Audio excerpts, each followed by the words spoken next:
Amigos telespectadores da Rede Vida de Televisão e do programa Páginas Difíceis da Bíblia.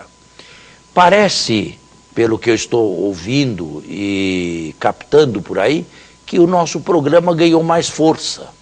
Sim. Passando do domingo para o sábado, neste horário aqui. Graças a Deus. Graças a Deus. Não é? Que Deus seja louvado por esta mudança. E saibam todos que quem não puder ouvir neste horário tem um recurso. É o YouTube. Agora ensina a eles como fazer. Você entra no YouTube e digita lá Páginas Difíceis da Bíblia e vai poder acessar os programas que são postados pelo Padre Saraiva. Exatamente. São esses. Aí você assiste a hora que quiser, o dia que quiser e a hora que lhe convier. Está no YouTube que nos presta um grande serviço. Bem, eu estou na pré-história de Israel. Não comecei ainda, acredito, a história. A pré-história abrange período patriarcal, êxodo no Egito, ou primeiro entrada no Egito e depois êxodo do Egito, tempo do deserto e conquista da terra, com o período dos juízes. Esse é o que nós chamamos pré-história de Israel. A história de Israel, propriamente dita, começa com as duas monarquias, a monarquia do norte e a monarquia do sul, certo? Então, para que nós sejamos bem claros, estamos falando na pré-história. E o problema, diácono, e telespectador, está em que a história sagrada não segue os parâmetros da história profana, não bíblica, no que tange, no que diz respeito à pré-história de Israel. E para fazermos a pré-história não bíblica de Israel, nós temos que violentar a história sagrada, porque o que está aqui é história sagrada. Mas a história sagrada é diferente da história profana. A história sagrada não foi escrita para arquivar acontecimentos havidos ou existidos no passado. A história profana faz isso. A história sagrada tinha outra finalidade. O povo vindo do Egito, o povo vindo do exílio, os judeus voltados do exílio, tinham necessidade, como os povos circunvizinhos, de terem um passado. Sentiam necessidade, porque um povo sem passado é um povo sem raízes. Sem raiz. É um povo sem pé no chão. Eles precisavam de um passado. E então, em vista das suas necessidades presentes, e a partir de fragmentos de contos ou histórias, compuseram o quê?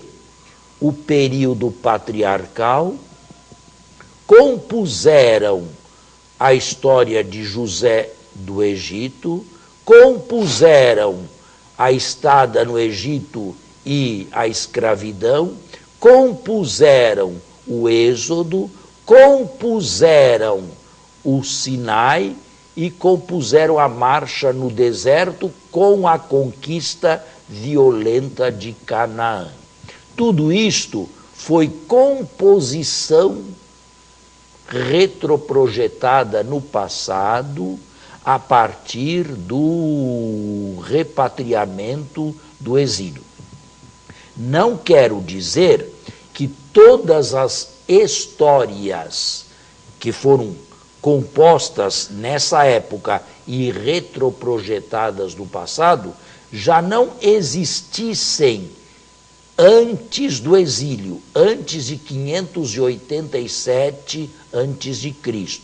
Existiam, sim, mas existiam em forma de fragmentos orais, fragmentos, pequenas histórias, não histórias longas, como temos na Bíblia atual, pequenas histórias fragmentadas e avulsas. Isto é, quem falava de Abraão não falava de Jacó. Quem falava de Jacó podia não conhecer Abraão ou Isaac. A isso nós damos o nome de tradições, não é isso? Fragmentos orais, sim. Certo. História fragmentária oral. Isto é, fragmentos de história. Eu disse também que esses fragmentos históricos, alguns deles ou diversos deles, pré-exílicos, anteriores ao exílio,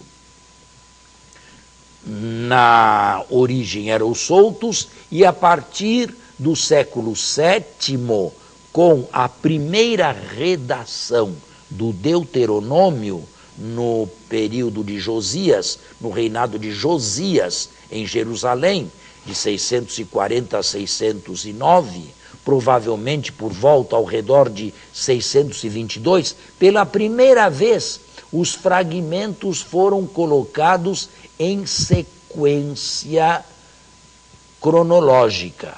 Isto é, pela primeira vez, fragmentos patriarcais foram colocados juntos com fragmentos do Êxodo.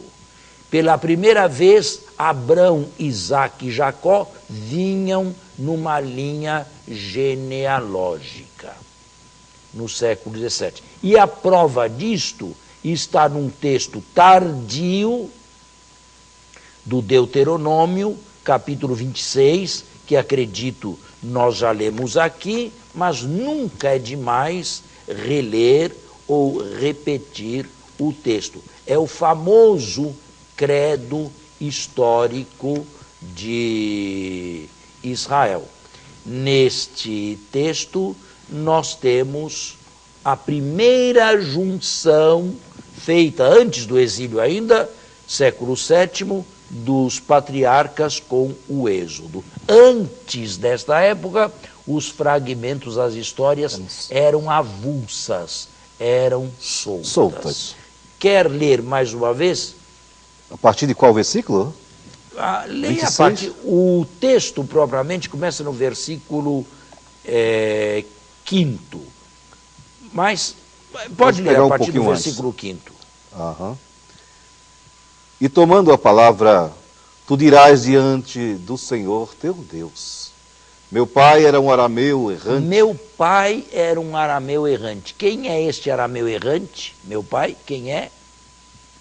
Jacó. Interessante. Sim. Por quê? Porque, continue. Ele desceu ao Egito e ali residiu. Quem foi que desceu pessoas. ao Egito? Foi Abrão, Isaac ou Jacó? Foi Jacó. Foi Jacó que desceu ao Egito. Portanto, meu pai errante é Jacó. Ele desceu ao Egito e ali residiu com poucas pessoas. Eram 70, diz o texto ao todo.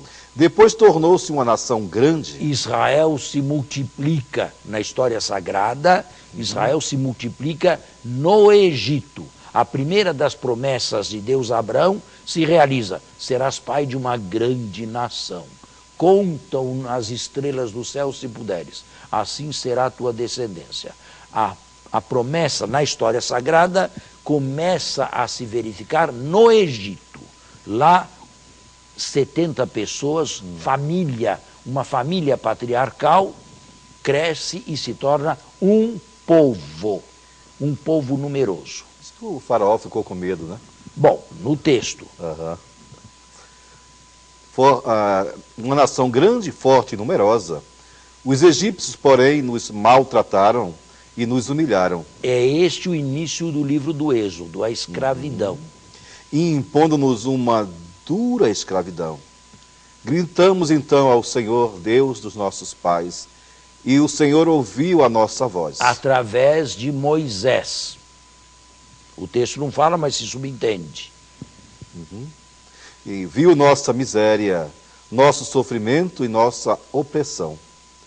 E o Senhor nos fez sair do Egito com mão forte e braço estendido, É o famoso capítulo 14 do Êxodo.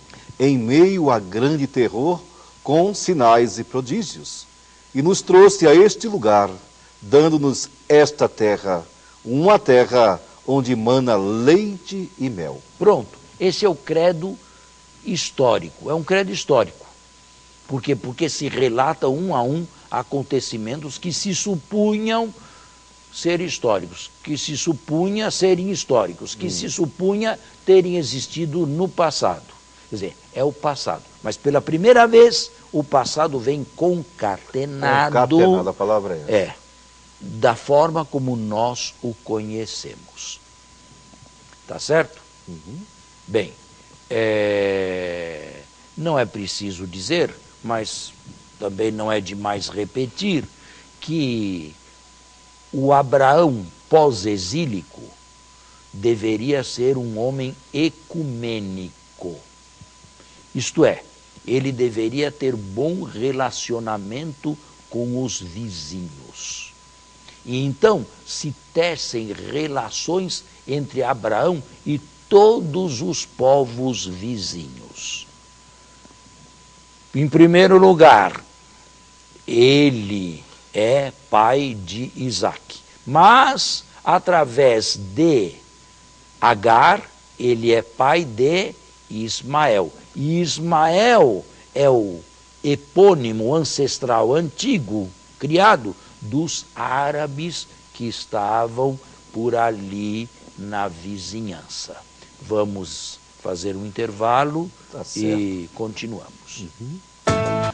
Abraão devia ter relacionamento também com os amonitas e moabitas, que eram os vizinhos dos judeus de Ehud.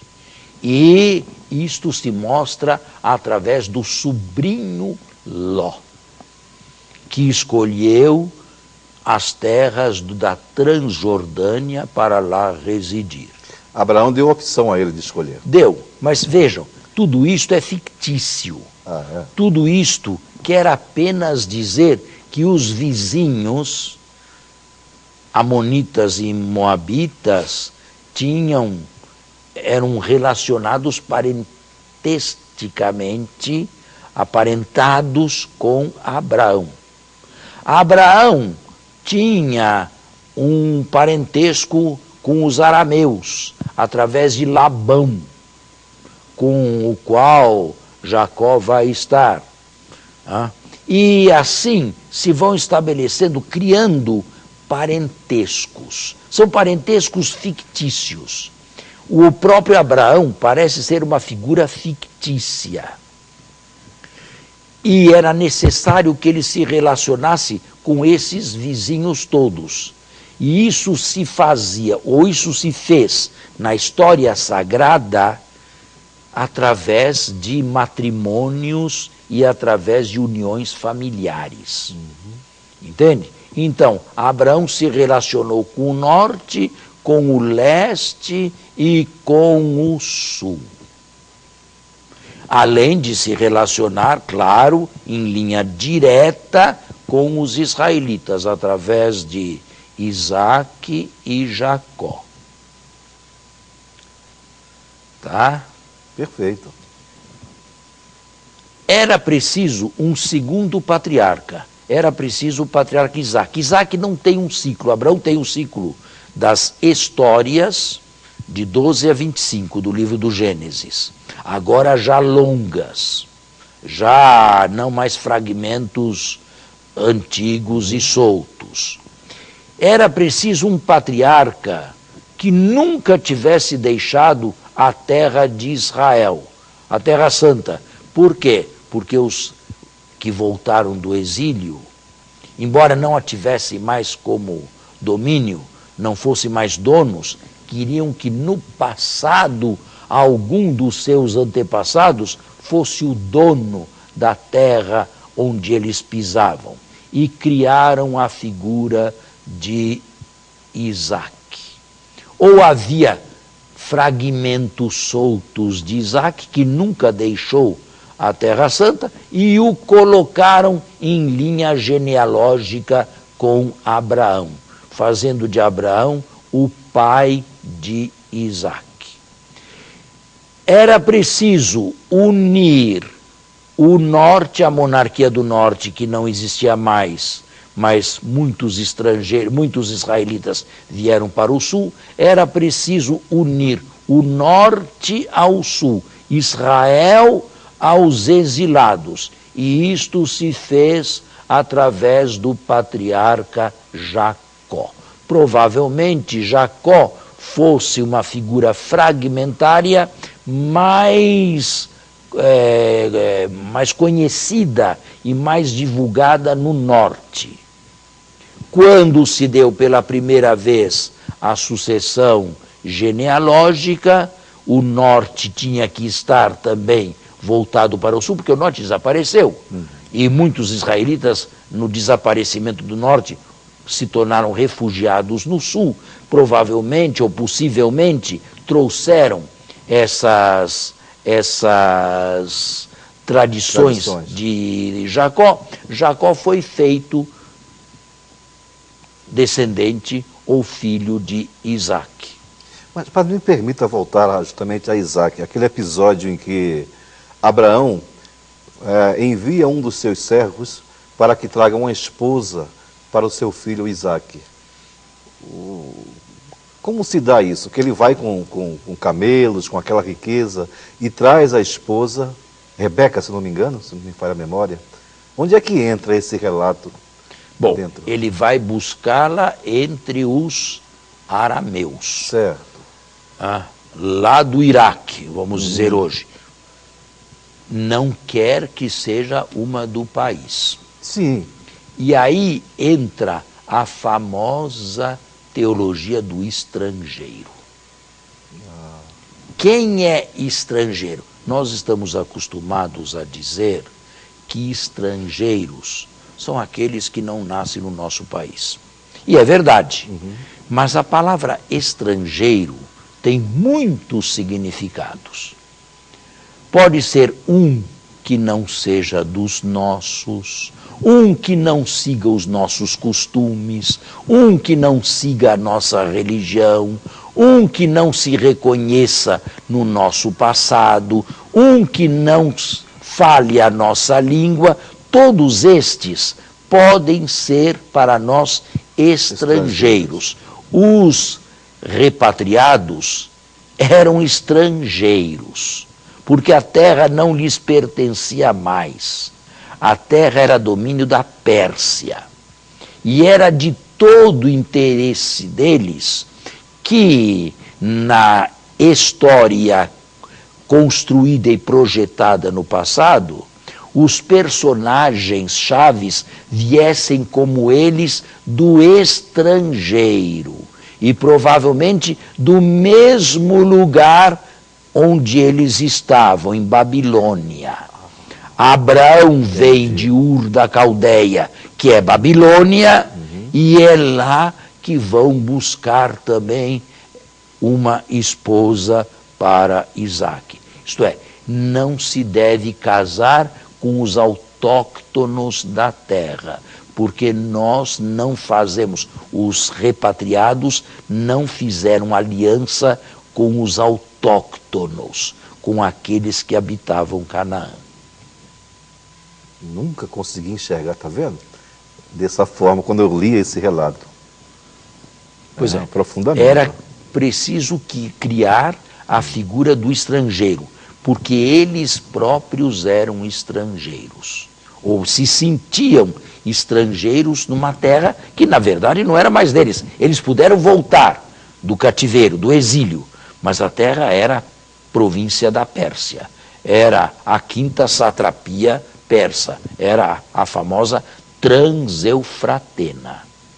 E na terra para a qual voltaram, eles não a encontraram vazia, eles a encontraram habitada. A terra para a qual voltaram havia os judeus que nunca foram para o exílio, Permaneceram e lá. israelitas que estavam lá e também não foram, havia Samaria ali por perto, havia os árabes do deserto, havia os habitantes da Transjordânia, havia quem tivesse tomado posse das terras que os que foram levados para o exílio deixaram, tiveram que abandonar. Eles foram para o exílio os mais notáveis, os maiores, os que tinham mais dinheiro, os que tinham mais influência. As propriedades deles foram invadidas. Os autóctonos eram os pobres que não foram. Como o MST, ao menos no passado, invadiam terras para poderem morar, porque tem que morar e não tinham onde, eles fizeram a mesma coisa. Os que voltaram do Egito não só eram estrangeiros, mas tinham dificuldades em reaver as suas posses perdidas. Os que voltaram, você falou do exílio, não? Do exílio, do Egito não, do exílio. Certo. Do exílio de Babilônia. Tá? Tiveram que reconquistar a terra. Reconquistar a terra. E para isto, bom, nós vamos chegar lá. Certo. Né? Para isto, eles tinham que criar um passado. Aproveitando-se dos fragmentos patriarcais, criaram os patriarcas, organizaram os patriarcas em árvore genealógica descendente e os retroprojetaram lá. Este foi o nosso passado. Assim acreditavam que as coisas se tivessem passado. Ou seja, não era um povo sem memória. Não era mais um povo sem memória, não. Era um povo que tinha, nos antepassados, nesses pastores seminômades, a sua memória. Mas isto já é um grande passo. Pode alguém dizer superficialmente, mas foi inventado. Momento. Vejam a história da Grécia, vejam os inícios de Roma. Lá, os heróis, os iniciadores, eram semideuses. Aqui não há nenhum semideus, não há nenhum herói do tipo de Homero. Ah, pastor de ovelha. Os nossos antepassados não eram gente importante, eram gente pacífica que vivia à custa do pastoreio de gado de médio porte. Por isso, bem mais fácil de nós tomarmos como Isto é um fato passado histórico. humano. É um passado humano, mas é história sagrada. É por causa disto que a história sagrada se transformou em história profana. Mas agora nós temos que distinguir uma coisa de outra. E só fazemos a história profana fazendo violência à história sagrada. Porque a história sagrada não tinha a mínima pretensão de arquivar acontecimentos do passado. Nem tinha possibilidade para tanto. Não tinha arquivos e não tinha interesse para isso. Certo? Certo. Bem, claro, aqui está o livro do Gênesis, nos 3 patriarcas, colocados tardiamente em árvore genealógica um com o outro. E a história de José do Egito. Bem, esta história é uma história à parte, é uma história também avulsa. Mas o nosso tempo está encerrado. Que pena. E na próxima semana, no próximo sábado, se Deus quiser, haveremos de estudar esta história de José do Egito. Então, até o próximo sábado, com a bênção e a graça de Deus.